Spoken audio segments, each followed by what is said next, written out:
첫 시간에 이스라엘의 12 사사 중에 가장 훌륭했던 기드온 사사를 그 주인공으로 삼았습니다. 기드온처럼이란 제목으로 말씀을 드렸는데, 정말 겁 많고 소심했던 시골 젊은 농부 출신의 기드온이 살아계신 하나님을 체험하고 하나님의 샬롬을 경험합니다. 하나님의 평강을 경험할 뿐만 아니라 아직은 두려움이 마음에 남았지만 그래도 용기를 가지고 밤에 몰래 바알 신상을 다 파하는, 그래서 여룻바알이라고 하는 그런 별명을 얻었던 기드온이 마침내는 300명의 용사로, 그것도 나팔과 횃불을 무장한 그 용사로 미디안 메뚜기 때보다도 더 많은 13만 5천 대적들을 다 진멸하는 그런 사건을 통해서 이 기드온 한 사람 때문에 이스라엘이 승리하고 또 수십 년 동안 평강을 누렸던 그 영향력을 중심으로 세상을 이롭게 하는 그런 기드온처럼 되자라고 말씀을 드렸습니다. 그런데 그 기드온에게 아쉬움이 남는 게 있습니다. 그렇게 생각 안 할 수도 있겠습니다만, 성경에 보면은 많은 여인들을 통해서 72명의 아들을 두게 됩니다. 그것은 아쉬움으로 남는 이야기입니다. 제가 이렇게 말씀을 준비하다가 대략 상상을 해봤습니다. 72명의 아들을 낳으려면 여인이 아내가 몇 명은 돼야 될 것 같습니까? 대략 이렇게 머리로 생각해서도 20명은 넘을 것 같아요. 그렇죠? 뭘 그렇게 좋아하십니까? 20명 넘을 것 같아요. 그렇게 해서 72명의 아들을 낳게 되는데, 그 중에 세겜 여인에게서 낳은 아들이 아비멜렉이라고 하는 가시나무 왕입니다. 악한 왕 가시나무 왕이 기드온의 아들입니다. 그 아비멜렉이 자신의 외가 쪽인 세겜 족속 백성들을 찾아가서 그들을 유혹합니다. 그리고 그 백성들의 마음이 자기에게 기울어진 걸 알고 나서는 기세등등해서 성경에 보니까 방탕하고 경박한 사람, 바우치링 위키드라고 하는 단어를 쓰는데, 오늘로 말하면 조폭들, 깍두기들, 깡패들을 다 동원해서 70명의 형제를 한날에 바위 위에서 다 몰살시킵니다. 집단 살해를 강행을 합니다. 그때에 한 명 요담만, 막내 아들입니다. 그 칼을 피해서 숨어서 생존하게 됩니다. 그리고 이제 그 요담이 세겜 사람들이 아비멜렉 가시나무 왕을 자기의 왕으로 삼았다는 소문을 듣고 그리심산, 원래는 축복의 산입니다. 거기에 올라서 소위 오늘 사사기 9장에 있는 그 유명한 요담 우화의 말씀을 선포한 겁니다. 세겜 사람들을 들을 수 있고 깨달을 수 있도록 하기 위해서 선포한 요담 우화의 내용이 사사기 9장인데 7절 한번 읽어봅니다. 자, 산에 오른 막내 아들 요담이 이렇게 외치고 있습니다. 7절 말씀 소리내서 읽어볼까요? 시작.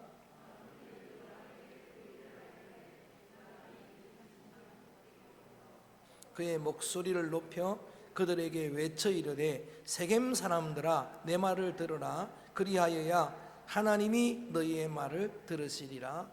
산에 올라간 요담이 세겜 족속 자기의 악한 가시나무 왕 형제를 왕으로 삼았던 백성들에게 외친 요담의 우화, 어릴 때 이솝 우화 많이 읽어보셨죠? 그죠?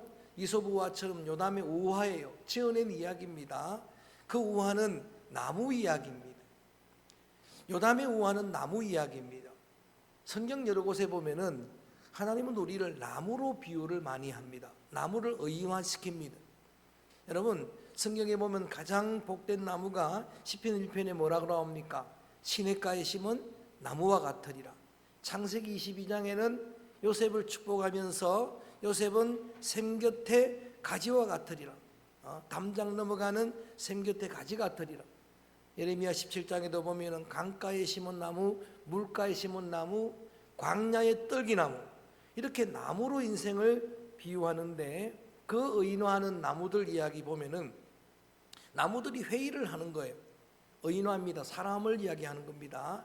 세겜 백성들을 이제 의인화해서 나무들이 회의를 하는 회의의 아젠트, 의제를 보니까 왕을 만들자, 우리도 우리 나무의 왕을 좀 만들자라고 하는 그런 의제에 합의를 하게 됩니다.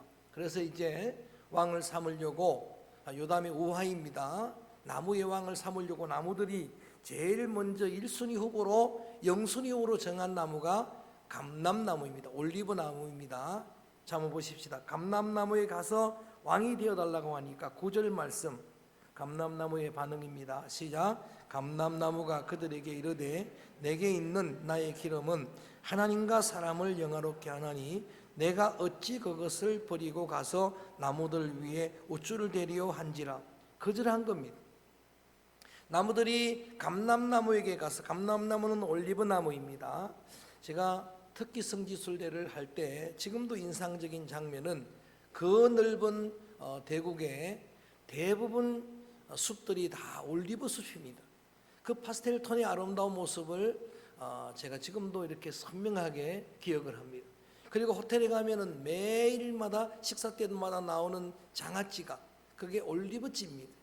그 다음에 매일 기름으로 나오는 그 음식의 재료가 기름이 올리브 기름이에요. 그러니까 올리브 기름은 여러분 정말 유용한 기름인데, 오늘 성경에 보니까 올리브 나무는 나는 이런 사명을 가지고 있기 때문에 왕 안 되겠다는 이야기예요. 그게 뭔가 하면은, 나의 기름은 하나님과 사람을 영화롭게 한다. 정말 균형 이룬 하나님과 사람을 영화롭게 한다는 게, 올리브 기름은 하나님께 드리는 향기로운 제사로, 제물로 드리는 겁니다. 소제물에도 기름을 넣게 되어 있어요. 그리고 성전의 마당에도 올리브 나무는 그래서 심도록 되는 거예요. 그리고 성전에 불을 밝히는 기름도 올리브 기름이에요. 그러니까 얼마나 요긴한, 하나님께 영광 돌리는 사명입니까? 동시에 사람들에게도 이런 여러분 영광을 안겨다 주고 기쁨을 주는 거니까, 그런 균형, 예수님이 율법의 강령을 묻는 제자들에게 이렇게 말씀을 하십니다. 마음을 다하고 목숨을 다하고 뜻을 다하고 힘을 다해 주 너희 하나님을 사랑하라. 이것이 크고 첫째 되는 계명이다. 하나님께 영광이 첫째다라는 거예요. 그 다음에 두 번째, 둘째 돌판을 요약하시면서, 둘째는 그와 똑같으니 그랬어요. 하나님께 영광 돌리는 것만큼이나 귀하니, 그 말입니다. 내 이웃을 내 몸과 같이 뭐하라? 사랑하라. 이게 십자가의 균형이에요. 그러니까 그런 균형적인 사명을 이제 근거로 해서 나는 왕 되지 않겠다는 거예요. 하나님이 나를 심으신 그 목적에 충실하겠다 해서 거절을 하니까, 그 다음 순위가 이제 오늘 무화과나무입니다. 픽트리입니다. 11절 말씀 봅니다.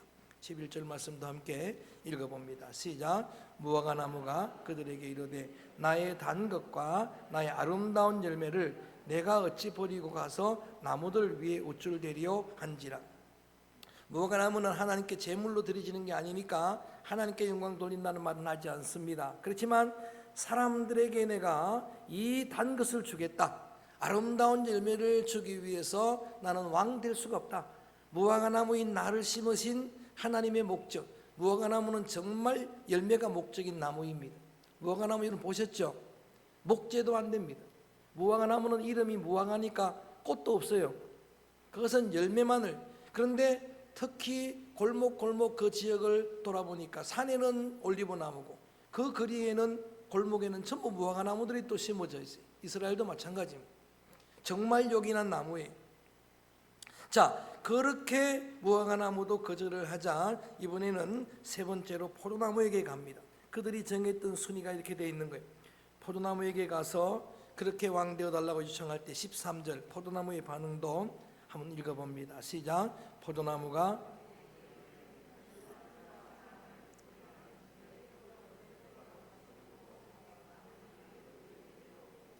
포도나무는 역시 감람나무처럼 이야기합니다. 하나님을 위해서도 나는 필요하고 사람들을 위해서도 포도주를 주어서 기쁨을 주는 사명이 있다. 나를 하나님이 이 땅에 심으신 사명이 있는데, 실제로 이 포도나무의 포도주도 마찬가지로 성전에 제물을 드릴 때에 관제라고 하는 내위의 제사에 보면은 번제 불로 막 태우는 제사를 드리다가 완전히 태우려고 할 때는 포도주를 붓게 되었어요. 붓는다는 의미로 관제라고, 바울이 자기를 관제로 드린다는 게 그런 의미예요. 하나님께 온전히 자신을 태워 헌신하는, 그래서 하나님께도 기쁨이 되고 사람들에게도 기쁨을 주는 그런 사명을 위해서 왕되기를 거부한다. 그래서 이제 마지막 후보인 가시나무를 찾아가는 겁니다. 그랬더니 가시나무는 15절 이렇게 반응을, 오늘 본문 한 절로 정했던 15절 말씀을 크게 한번 읽어봅니다. 시작. 가시나무가 나무들에게 이르되 만일 너희가 참으로 내게 기름을 부어 너희 위에 왕으로 삼겠거든 와서 내 그늘에 피하라. 그리하지 않으면 불이 가시나무에서 나와서 레바논의 백향목을 살을 것이니라 하였느니라. 가시나무는 다른 좋은 나무들은 거절하고 자기의 사명에 충실하겠다라고 그렇게 거절을 했는데, 가시나무는 왕이 되겠다는 이야기, 가시나무가 왕이 되겠다는 이야기입니다. 그래서 왕이 되면은 내 그늘에 너희들이 피하라라고. 근데 여러분, 가시나무에 그늘이 있나요? 그늘이 있어도 피할 수가 있습니까? 그 가시로 상처를, 고통을 줄 뿐입니다. 그런데 오히려 협박을 합니다. 만일 그렇게 하지 않으면은 불이 나와가지고, 백향목 좋은 나무입니다, 그 레바논의 백향목들 다 불살라 버릴 것이다라고 그렇게 자기가 그렇게 왕의 자리에 서게 되는 이 이야기를 지금 요담이 그리심산에서 외치면서 누가 들어봐도 이 가시나무는 누구예요? 아비멜렉이에요. 가시나무는 아비멜렉 왕입니다. 아비멜렉이란 말 자체가, 여러분, 아비 히브리 말로 아빠, 아바, 이건 전부 아버지를 말해요. 우리 똑같아요. 그래서 우리가 이스라엘과 공통점이 많은 것 가운데 언어적으로 아빠, 우리 어릴 때 친밀할 때 아빠 그러잖아요. 하나님 앞에 예수님이 기도할 때 아바, 아버지요 그러잖아요. 그런데 거기 혹격을 붙이면 아비가 되는 거예요. 아버지요, 멜렉은 킹입니다, 왕입니다. 그러면 아비멜렉이라는 이름 뜻 자체가 아버지는 왕입니다. 근데 그 아버지가 누구였죠?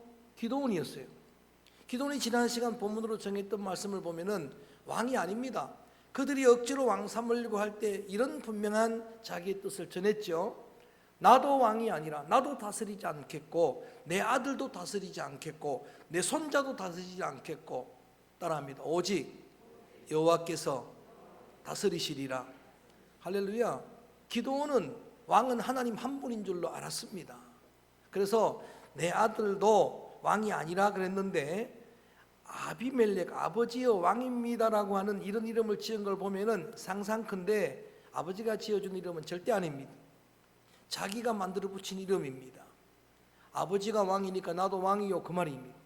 조금 더 설명을 드리면, 아비멜렉이라는 성경의 동명이인들을 살펴보면 대부분 다 왕입니다. 그 아비멜렉은 그랄 왕입니다. 블레셋, 이스라엘의 영원한 원수의 왕국의 왕호입니다. 쉽게 말하면 로마의 왕호가 카이사 시저죠. 애굽의 왕호가 누구였죠? 바로였죠. 그것처럼 블레셋 이방 나라의 왕호가 아비멜렉이에요.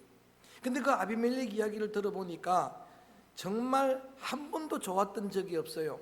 아브라함의 아내 이삭을 빼앗아갔던 왕이에요. 이삭이 아내 리브가를 빼앗아갔던 왕이에요.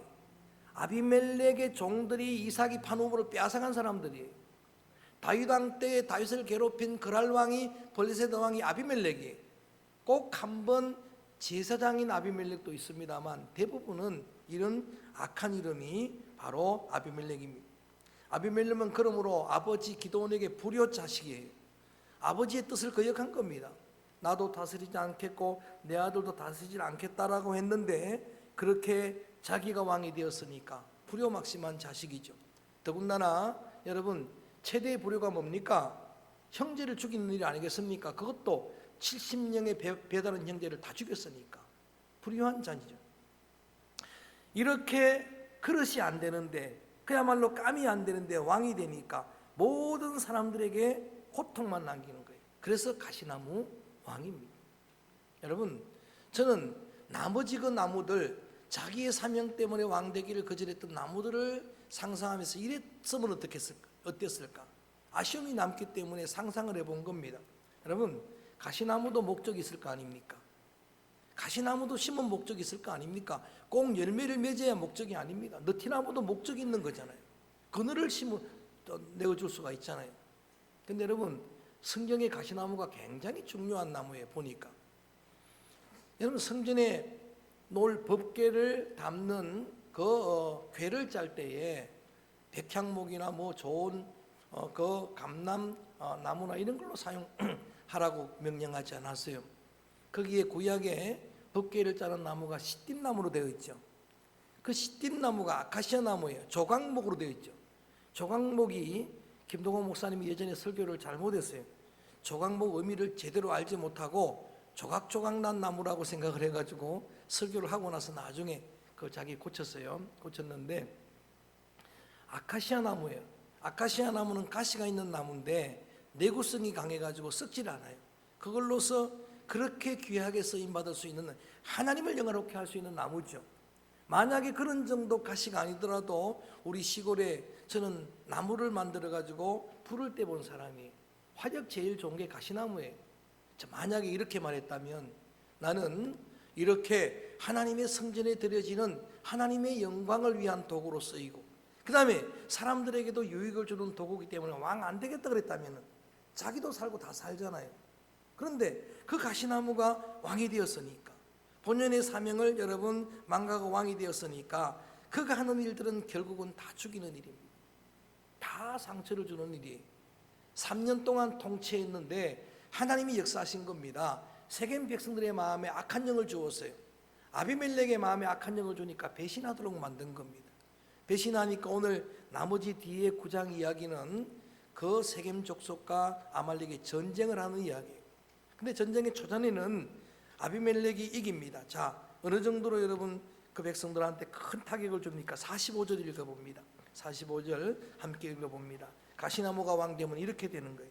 45절 시작. 아비멜렉이 그날 종일토록 그 성을 쳐서 마침내는 점령하고 거기 있는 백성 죽이며 그 성을 헐고 소금을 뿌리니라.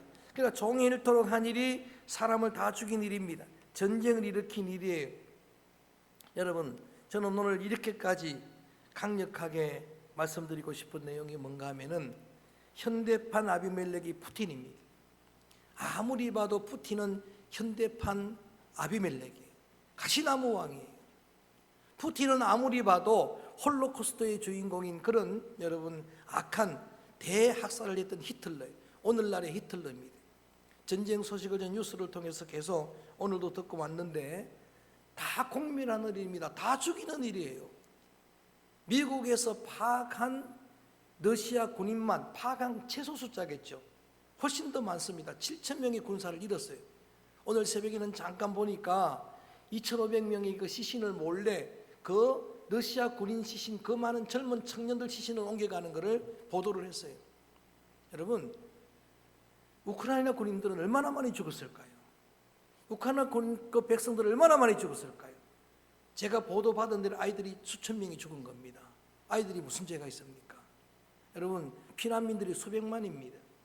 그래서 급기야 바이든 대통령이 어제는 이렇게 악평을 했습니다. 조금 전까지는 전범이라고, 그 말에도 얼마나 울분을 토했는지 모르는데 이제 앞으로 그 반응이 주목되는데, 그 표현이 영어로 머더 디텍터입니다.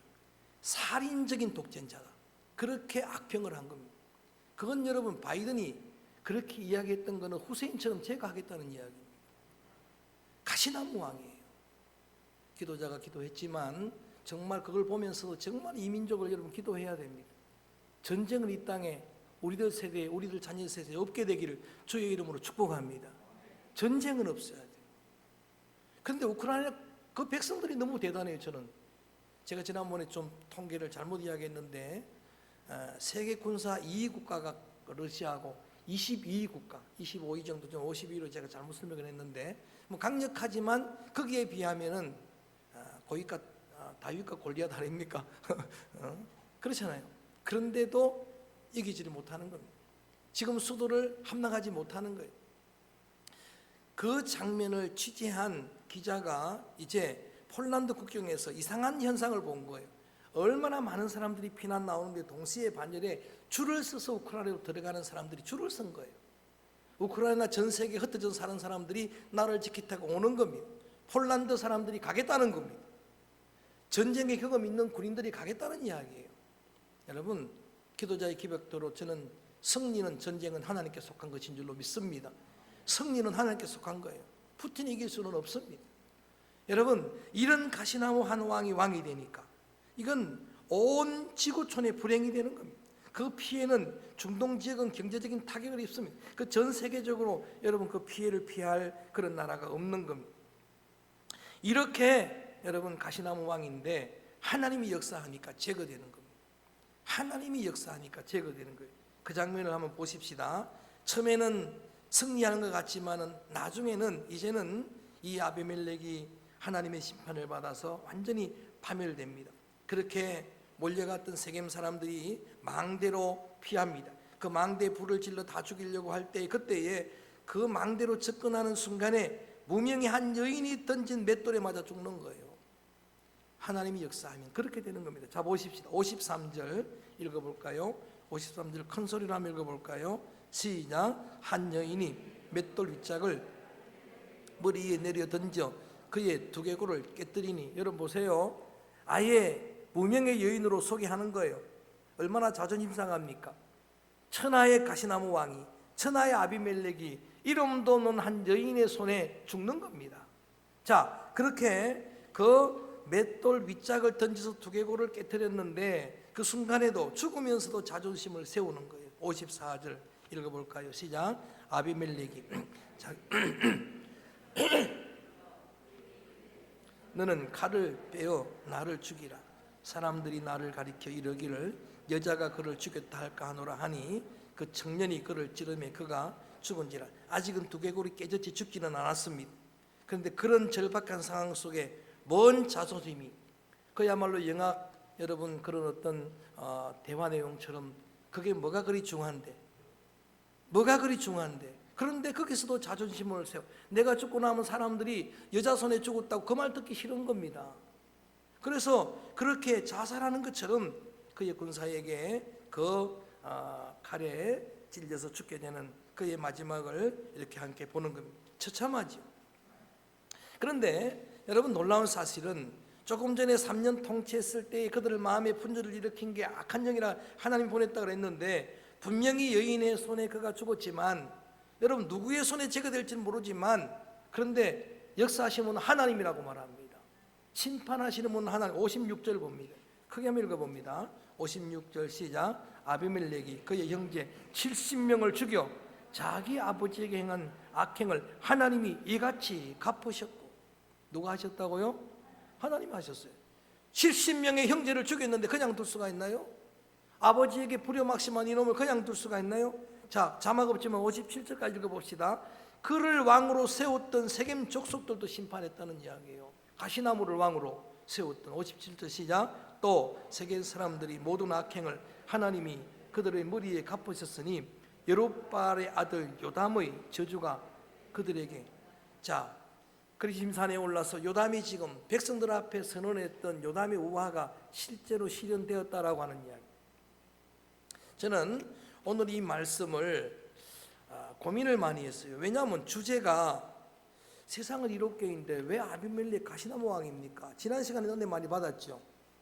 그죠? 그 은혜 받은 말씀들을 우리 동영상 보는 사람들이 많이 피드백을 보내왔어요. 은혜를 받았다고. 또 여러분들도 그런 고백들을 많이 했는데, 그런데 그러면 좋은 사람들이 그렇게 주인공이 돼야 될 텐데 너무나 인상적이어서 그냥 지나갈 수가 없었어요. 그래서 이런 사자성어를 마음에 새기며 말씀을 전하는 겁니다. 반면교사란 말 들어보셨죠? 반면교사. 타산지석은 조금 다른 의미이긴 해요. 타산지석이란 말은 남의 산에 있는 돌이라는 의미인데, 그 원래 의미는 중국의 그 타산지석이 나온 그 내용들을 읽어보니까 남의 집에 쓸모없는 그 돌멩이 하나가 내 집의 옥을 다듬는 도구가 될 수 있다. 그 남에 일어났던 일들도 그 사소한 일 하나까지도 내가 교훈으로 삼을 수 있다는 이야기죠. 반면교사는 비슷한 의미지만 이런 악한 가시나무를 보고 결단하는 거예요. 절대 나는 저렇게 돼서는 안 되겠다. 가시나무는 해를 주는 나무입니다. 그런데 세상을 이롭게 하려면은 아비멜렉 같이 되지 말아야 한다는 이야기. 이게 반면 교사입니다. 가시나무 왕은 되지 말아야 된다라고 하는 의미입니다. 반면에 오늘 요담우화에 나왔던 포도나무나 무화과나무나 감람나무, 그런 나무를 본받자는 이야기입니다. 얼마나 유익한 나무입니까? 여러분, 그 나무들처럼 여러분을 하나님이 이 땅에 심으셨다면 저는 분명히 믿습니다. 하나님의 궁극적인 목적이 있는 줄로 믿습니다. 하나님께서 신혼갑 장로님이란 나무를 서창 땅에 심어놨어요. 여기에 심어놨다면 하나님의 목적이 있는 거예요. 여러분을 이 땅에 지금 이 시대에 두셨을 때는 하나님의 목적이 있는 겁니다. 그래서 하나님이 나를 이 땅에 심으신 목적, 여러분이 찬송 부를 때 복음성 가운데 저는 은혜로운 찬양, 당신은 사랑받기 위해 태어난 그런 찬양을 듣다가 이분이 그걸 듣다가 깨달았어요. 감사해요. 내가 깨닫지 못했었는데 내가 얼마나 소중한 존재라는 걸. 그러면서 자신을 나무로 비유하면서 나를 이 땅에 심으셨다면 하나님의 목적이 있을 것이다. 또 하나의 열매를 위해 나를 심으셨다. 여러분들이 오늘 주님이 나를 이 시대에 이 땅에 심으신 주님의 그 목적을 깨닫게 되기를 축원합니다. 그 사명에 이끌리기를 바랍니다. 그 사명에 그냥 충실하기 바랍니다. 가시나무도 목적이 있습니다. 여러분, 느티나무도 목적이 있습니다. 감람나무는 말할 것도 없어요. 큰 나무만 목적이 있는 게 아닙니다. 요긴한 소중한 믿음의 귀한 사명자들 되어지기를 주의 이름으로 축원합니다. 반면에 절대 가시나무는 안 됩니다. 가시나무 왕은 안 됩니다. 여러분, 그래서 오늘 마지막 말씀을 마무리하면서 조성모가 불렀고 원래 하덕규 집사님의 복음성가였는데 그 가사 가운데 보면은 내 안에 내가, 그 제목이 가시나무입니다. 내 안에 내가 너무나 많아 당신이 쉴 곳 없네라는 가사가 있어요. 근데 원래 하덕규 집사님이 부를 때는 어떻게 부르는가 하면 내 안에 내가 너무나 많아 주님이 쉴 곳이 없네 그랬어요. 가시가 많으면은 주님도 불편해하십니다. 주님도 쉴 곳이 없습니다. 그래서 오늘 말씀 앞에 여러분을 조명해 보면서 일일이 다 묻지는 않겠습니다만은 내 안에 아직 가시가 있잖아요. 그렇잖아요. 그 가시들을 깨닫는 시간 되기를 바라요. 보는 시간 되기를 바랍니다. 믿음의 윤이 열리면 하나님도 보지만 자신을 보는 거예요. 자기 내면을 볼 수 있게 되는 겁니다. 이게 통찰력 아닙니까? 내 내면을 보는 겁니다. 그럼 저마다 가시가 있어요. 없는 사람 있으면 일어서 나가세요. 일어서 나가도 좋아요. 있잖아요. 저한테도 물으면 있어요. 있잖아요. 그게 어떤 경우는 욕심이 될 수도 있어요. 여러분, 우리의 육신의 정욕은 평생 가시예요. 저 안목의 자랑, 이생의 자랑, 그 명예욕, 권세욕, 그런 욕심들은 평생의 가시입니다. 있습니다. 어떤 사람은 뭐 남자 여자 막론하고 이 혈기가 가시인 사람이 있어요. 혈기가 가시인 사람이 있습니다. 예수를 믿고 신앙생활 오래 해도 이걸 다스리지 못해가지고 한순간의 실수로, 그래서 뭐 전과 2범 3범도 되고 그거 보니까 큰 뭐 어떤 뭐 악한 뭐 그런 계획을 가지고 한 게 아니에요. 그 속에 있는 가시를 못 찍게, 그게 걸림돌이 되고, 그게 사람들한테 상처가 되고 고통을 남기다 주는. 그 외에도 시기심도 있고 질투심도 있고, 그걸 말하라면은 너무나 많습니다. 근데 그 한 가지라도 오늘 이 시간에 여러분들이 믿음의 눈을 열고 보고 깨달을 수 있기를 바라고, 가시나무 왕은 안 됩니다. 그래서 가시는 여러분 주님의 은혜로 능력으로 우리의 결심만 가지고 부족할 때 주님의 성령의 불로 태워 주시옵소서. 할렐루야. 성령의 칼로 도려내 주시옵소서. 장미의 가시를 제하면은 아름다운 꽃이 되는 겁니다. 여러분, 그 가시를 제거하는, 몸부림쳐도 안 되지만 어떤 사람은 정말 만나보면 가시가 있어요. 언중유골이란 말 하잖아요. 계란유골이라고 말하잖아요. 그 계란 속에도 가시가 있는 거예요. 뼈가 있는 거예요. 상처를 주는 겁니다. 칼로 죽이는 것보다 훨씬 많이 죽여요. 여러분, 우리의 생각에도, 우리의 언어에도, 우리의 삶에도, 우리의 습관에도 다 가시가 있는 겁니다. 저는 오늘 이 시간 여러분을 위해서 함께 선포합니다. 하나님의 능력으로, 제단의 성령의 숯불로 여러분의 가시가 소멸되기를 주의 이름으로 선언합니다. 그게 있는 채로는 안 됩니다. 그게 있는 채로는 왕이 되면 더욱 안 됩니다. 저는 이 땅에 세워지는 지도자들이 가시나무 왕이 되지 않기를 축복합니다. 제왕적인 그런 여러분 왕과 대통령이 없기를 바랍니다. 여러분 그러면 다 죽이는 겁니다. 다 죽는 거예요. 불행해지는 겁니다. 그래서 오늘 다시 한번 이렇게 결심을 하고 그 가시나무라고 하는 그 노래 제목에 나오는 것처럼 이제는 주님이 내 안에 계실 곳이 많도록 그 가시를 제하고 주님이 좀 편히 쉴 수 있도록, 그리고 수많은 사람들, 특별히 여러분 공동체, 여러분 그 지체들이 얼마나 힘들겠습니까? 가정에 아내가 가시가 많으면요 다 힘든 거예요. 특별히 남편이 힘드는 거예요. 자녀들도 힘드는 거예요. 좀 아멘 좀 하소. 할렐루야. 가정이 가시가 많으면 다 힘든 거예요. 교회 구역장, 목장 여러분들이 가시가 많으면 다 힘든 거예요. 저도 마찬가지입니다. 장로님 여러분들도 마찬가지입니다. 그래서 오늘 주님이 편히 쉬실 수 있고, 주님이 나를 이 땅에 심으신 목적을 따라서 하나님께 영광이 되고 사람들을 영화롭게 하고 하나님께 기쁨이 되고 사람들에게 기쁨을 주는, 정말 이로움을 주는 축복의 통로들 되어지기를 주님의 이름으로 선포합니다. 주의 이름으로 축원합니다. 그래서 가시나무 왕도 반면교사가 된다 이거예요. 오늘은 그래서 반면교사 삼아서 우리가 세상에 이로움을 주는, 상처나 해로움을 주는 그런 가시나무가 아니라 포도나무나 무화과나무나 감람나무나 느티나무나, 물론 가시가 있다 하더라도 하나님의 영광을 위해 귀하게 또 고침받고 쓰임받는 그런 주님의 도구, 아니 오히려 사울이 바울되고 나니까 더 요긴한 도구가 됐잖아요.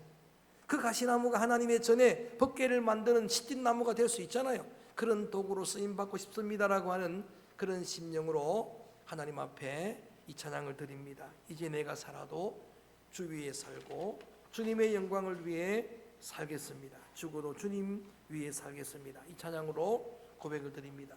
가시나무 왕은 안 됩니다.